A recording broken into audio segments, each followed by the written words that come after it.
morning everybody, it's Grant and Rob here from First Light Optics at AstroFest 2026. Rob's behind the camera and I'm going to give you a little tour of our stand today.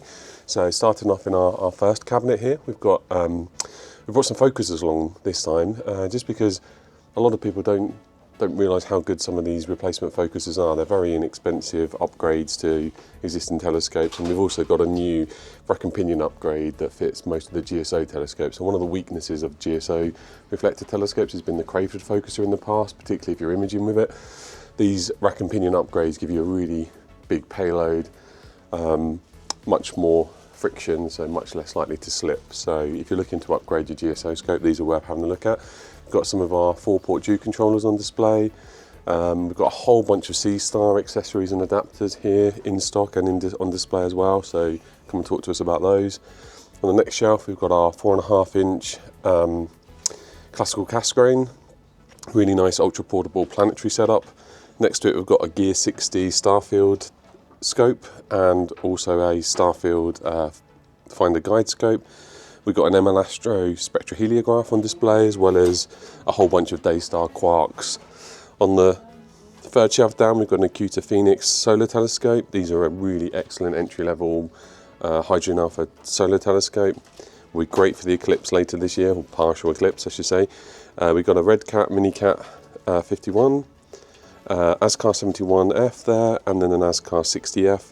And then on the lower shelf we've got a collection of Takahashis, 100 DC, a 76 DCU, a 60 FOA, FCT 65D, so a whole bunch of tacks there for you to come and have a look at. On our counter section we've got a lot going on here. We've got a selection of smart telescopes from Vionis, so my personal one that I'm really into at the moment, which is the X, the transparent one, so you can see inside and see all the workings of it, which is very cool. The Vespera Pro, the Hestia, we've got the Dwarf 3 and the Dwarf Mini on display. Then underneath in the cabinet we've got a whole bunch of stuff from Pegasus Astro and Wanderer Astro, so a whole bunch of electronics, power boxes, things like that. Then we've got a huge amount of ZWO here, lots of cameras, lots of accessories, some more Hestias, some AM3s, some AM5s, no AM7s at the show at the moment, but they're coming in next week. We've got one on display but no stock at the show. C-Star S50 and S30 on display. Then switched to over here, we've got a whole bunch of our eyepieces on display. So we've got a selection of Teleview eyepieces on display, some of our Stellamira eyepieces, some of our Astro Essential, some of our Ursa Major. So basically whatever you're looking for in terms of eyepiece, we've got a really good selection here. We've also got some of the Houdini eyepieces on display for the first time, which are really quite interesting because these have a built-in coma corrector designed for fast reflector telescopes, so then you don't have to use a separate coma corrector. We've got a lot of stock of Teleview and eyepieces. We've got some Optolong and Antlia filters and Ascar filters on display as well. And then moving over to the bigger part of our stand, we've got a new SCA 310, so these have only recently just arrived.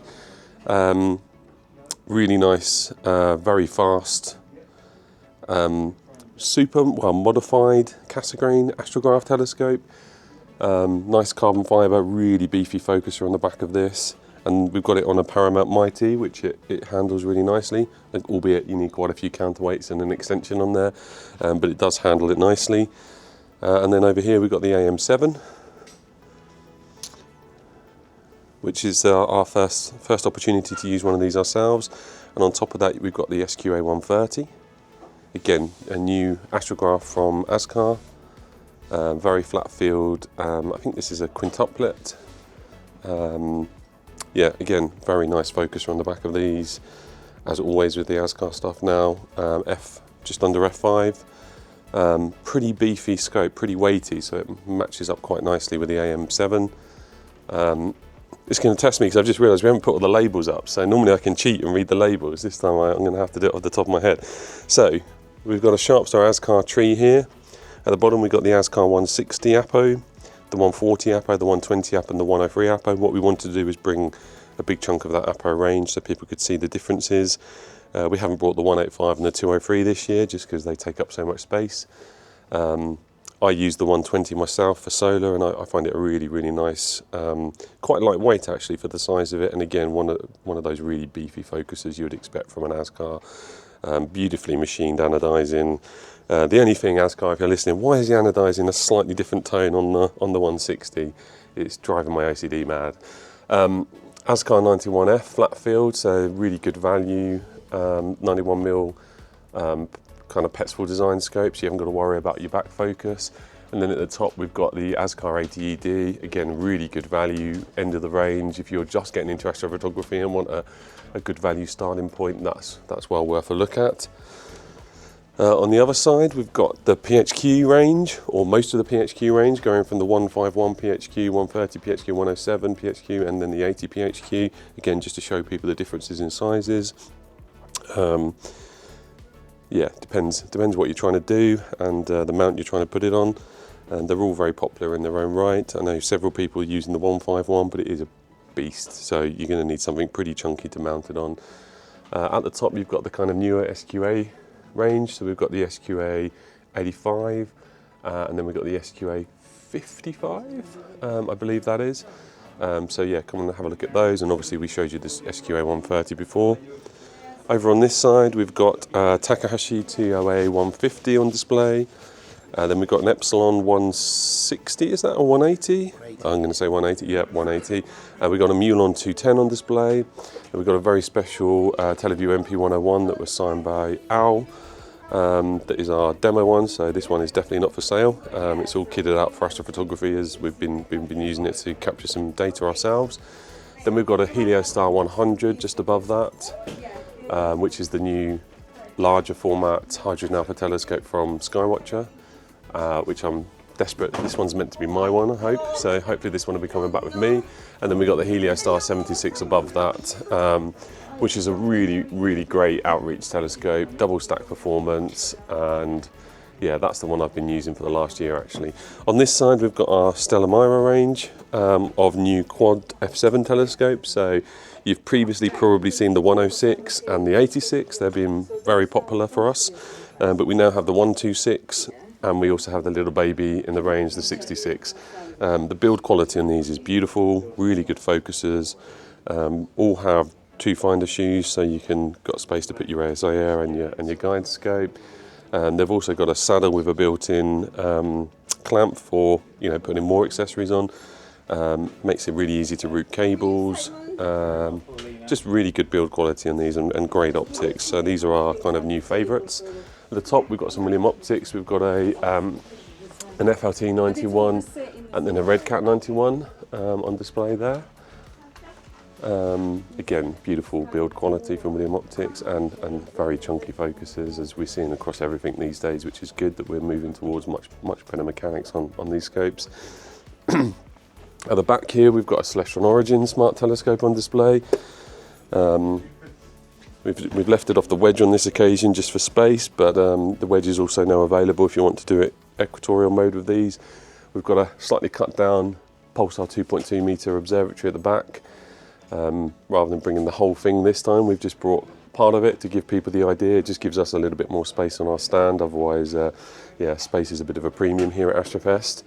And then the bit we're most excited about at the show is our new imaging pod. So this is the mini imaging pod. Inside we have a Vespera 2, and this is probably the sort of maximum size of smart telescope you can fit in the mini imaging pod. So it's designed really for dwarfs, sea stars, all the way up to the Vesperas. And yeah, we'll give you a tour around this. This is our pre-production prototype, so it's almost there. The mechanics are there now, and the shell is there now, but we've still got some work to do on the electronics. So just on the electronics, there's some pretty key features in here that make this very, very special. One is a rain sensor. So these will come with an integrated rain sensor, so if it detects any moisture on that sensor, it will automatically close the dome. What it also has is a battery backup. So the idea is if you lose mains power or its 12 volt power supply, it takes backup standard AA batteries, which it will only use in the event of a power outage. And in that event, it will automatically close. And yeah, you can see That's what the rain sensor will actually look like, with gold coatings. It also has a humidity and temperature sensor in there, so it can detect what's going on. It also has resistor heating on the back to stop, otherwise what happens with rain sensors, if they get sort of condensation on them, they'll trigger all the time, so you need some gentle heat on the back to stop that moisture building up. So all of that's built in, and there's a lot of thought going into the electronics on these, because it's going to be housing your important smart telescopes, and so we want to make sure they're going to be as safe as possible. So everything is going to be with the view of safety first, you know, opening only when it's, well, it will be opened manually by you, the user, but it will close automatically based on power and weather conditions automatically, just to provide as much safety as possible. So the idea with these is they'll be shipped ready to go, obviously without the smart telescope.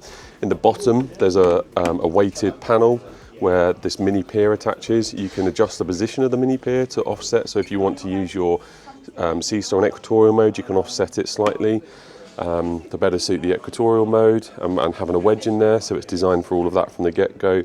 There's going to be multiple ways to be able to fix this in your garden, either ground screws, bolting it down to concrete, screwing it down to decking, whatever you like really. There's going to be a lot of options, but it will come as a complete assembled unit, so really easy to set up and build and get you up and running very quickly and provide somewhere safe for your smart telescope to live. There'll be an app to control this, well, there is an app to control this. So you can control it remotely as well. It has Wi-Fi and RJ45 Ethernet. It has power outputs, so there's a power bank built in essentially to this, where it has 12-volt power outputs. Not necessarily for smart telescopes, but you might have a very small HEM 15 mount with a very small telescope in there, for example, instead of a smart telescope.